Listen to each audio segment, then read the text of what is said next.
May the words of my mouth and meditation of my heart be of mindful, dear Lord, my strength and my salvation. Amen. Won't you be seated? I want to talk to you this morning about the example of Joseph.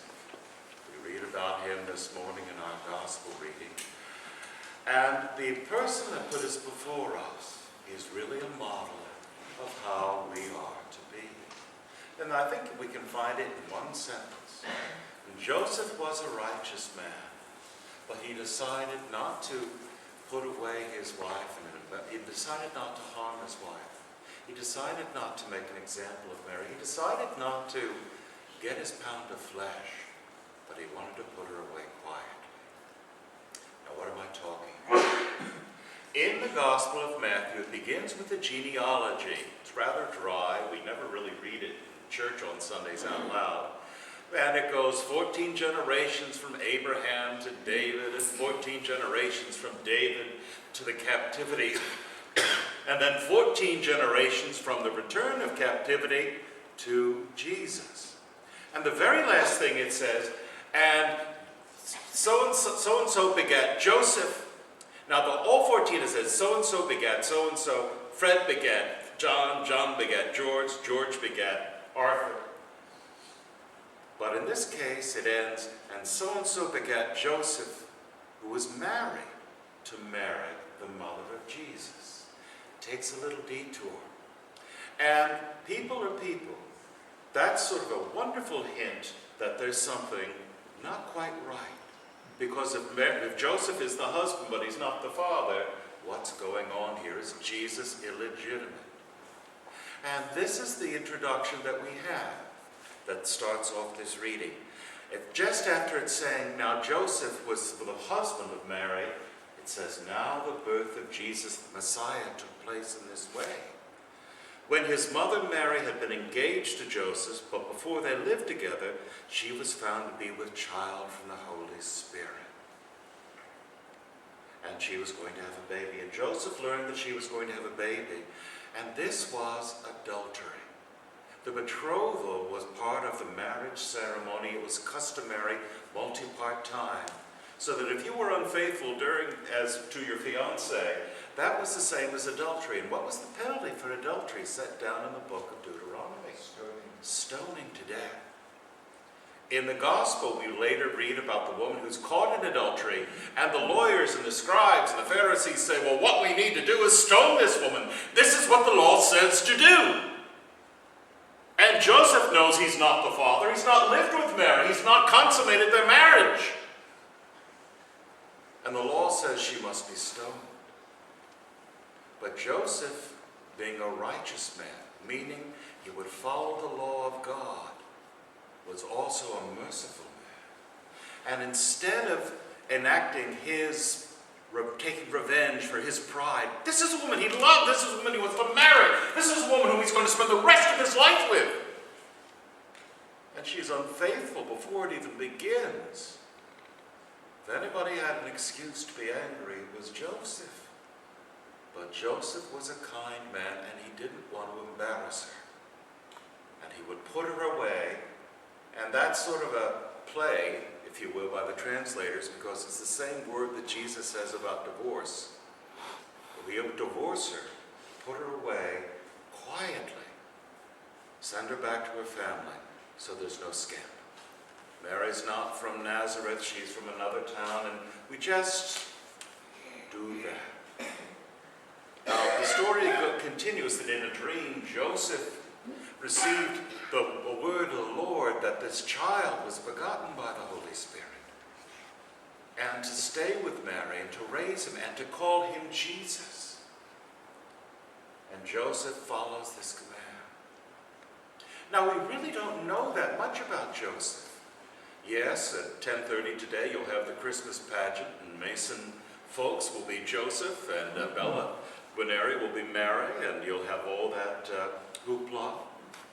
And instead of sheep here, we use little white dogs, and in this congregation, we have more little white dogs than sheep, so we'll have a wonderful shepherd scene. But what do we know really about Joseph in the Bible? Mark's gospel says nothing about Joseph whatsoever. He doesn't even mention his name. John's gospel doesn't mention Joseph except once. And it's only in the time of a crowd says, who is this guy? By what right does this man Jesus have to speak? He's Joseph's son. We know his mom and father. That's all. One mention of the word Joseph. It's only in Matthew and Luke do we have the stories of Joseph. And in Matthew, the one we're reading today, we have the three dreams. Joseph has a dream. He's told this is the child begotten by the Holy Spirit. Then he has another dream after the baby's born. Flee. Herod wants to kill this baby. And then we have a third dream. Okay, it's time to leave Egypt and come back and settle in Nazareth. And that's the end of Joseph as a character in the Gospel of Matthew. Matthew doesn't say anything more. Luke's Gospel, we don't have these dreams. We have two different stories.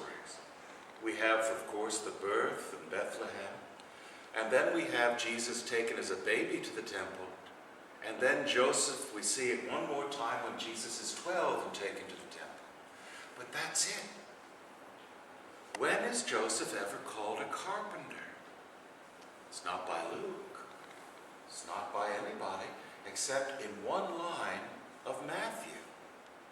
Just like in that line of John, where John's gospel, the crowd says, we know this guy. He's Joseph and Mary's kid. In Matthew's gospel, we have a line, we know this guy. He's the son of Joseph the carpenter. We know this guy. So all this, if you will, tradition and understanding of Joseph being a carpenter and all the things that develop from that come from one little line shouted from the crowd. We don't really know much about that. And here's where sort of I get fun out of this. Scholars love to really tear and niggle at this thing. If I tell you that somebody, oh, that guy's a rocket scientist. Oh, he's no brain surgeon. Now, am I saying that this guy is really a rocket scientist? No, I'm saying he's smart. He's not a brain surgeon, must be dumb as a post. In that time and in that place, to refer to someone with the word tektron, which is the phrase we translate into carpenter, meant someone who we would call today a rocket scientist. And the time that the word is thrown out, oh, this is the son of Joseph, the carpenter, is when Jesus is speaking in the synagogue. And when you say this is the son of Joseph, the wise man, the bright man, the man who knows the study of Torah. So there's a bunch of traditions out there that says Joseph may have been in the building trades, but really by calling him a carpenter, it's like calling him a master builder or something. It shows that this is a man of substance, of thinking, of brain power, not that he worked with his hands. And then there's another school. Joseph was a carpenter. He was a handyman. He was a poor man who lived by the sweat of his brow. Now, at the end of the day, does that matter? What does the Bible tell us most of all about Joseph? That he was righteous and kind. How many of you have had an experience I have had more than once in my life where you're talking to your husband or your wife or your children, maybe your parents, and the phrase, how could you be so damn stupid, is about to pop out of your mouth. Last week, I had a call from my daughter in Los Angeles. She says, Daddy, I'm going to drive up this weekend and buy a car in Sacramento because it's such a great deal. It's a used electric car. And you know, it's so expensive buying gas in Los Angeles. It's $4 a gallon. That if I get an electric car, it'll be so much cheaper. And what did I want to say at that point? Not, I've still got a year and a half left on the car I already bought you in payments. Not, you have to park your car on the street right now. Where are you going to charge it at night? But rather, I wanted to shout, how could you be so damn stupid? To drive halfway across the state and buy a car you've never seen for technology that may or may not work because it's the cool thing to be green in Los Angeles. I said, gee, Bunny, that's so exciting. I'm so glad you're into saving the earth and the atmosphere. Now, this would be a great time for you to start paying your own auto insurance.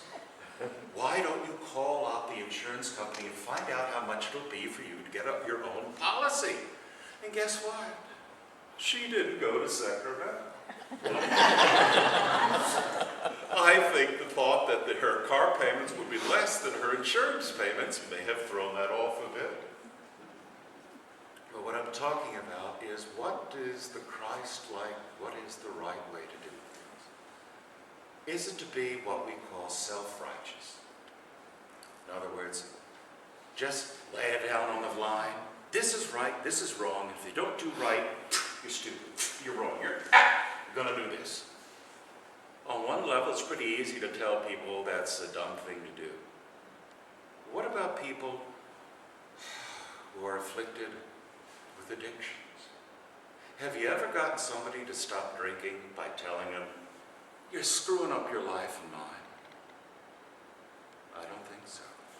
Maybe you're that rare lucky person, yelling at people, seldom, insulting people, hurting people by pointing out every stupid thing they've ever done, seldom brings about change. Love and kindness can do so much more. What is the model of Joseph? The model of Joseph is to approach, this is even before he knew that this child was a child of the Holy Spirit. Joseph responded with righteousness. He did the right thing, which was, according to the law, not to go through with his marriage, because this woman is not someone whom I want to have children with and raise in my family. She's already displayed from the very beginning there's something wrong. But instead of having her killed, which is what the law, if he took it to court, would do, he said, let's do this kindly, let's do this quietly, let's just make this as painless as possible, because I still love this person, even though she's hurt me deeply. Now, the person who may have hurt you deeply, you may not love. They may be a colleague at work, they may be a relative, you may have someone like my evil Aunt Carol in your family, who it is very hard to love, and I'm only happy to see her at funerals and weddings. But still, God calls us to treat every person with love. We temper our righteousness with mercy. We temper the truth of God's laws, which don't change. We know the difference between right and wrong, but we don't use that as a club to beat people on the head with. We welcome people who are not up to snuff in the church, because we believe that God can transform them through his love and power and spirit. We don't celebrate their brokenness, but we don't make them feel unwelcome or unwanted. Joseph is the example that as some of us travel, this will be my first Christmas alone. Christmas Day, Susan flies north to be with her mother, and then goes out to California, and we have one daughter flying down from Seattle. So all the girls will be on the West Coast. We're up in Philadelphia, and I and the dog and the two cats will be here. My parents have passed away this year. They lived about a block or so away. And this is the first time I'll have that change. But in those times of travel and of meeting, lead with love. Lead with the kindness of the Lord. Yes, how should I put this? When you sit down for your Christmas dinner, don't talk about President Trump. Don't talk about how this is a 5-step plan I have for you to get your act together. If you only stopped drinking, if you only started working harder, if you only, save that for later. When you gather, when you're together, lead with love. take as an example.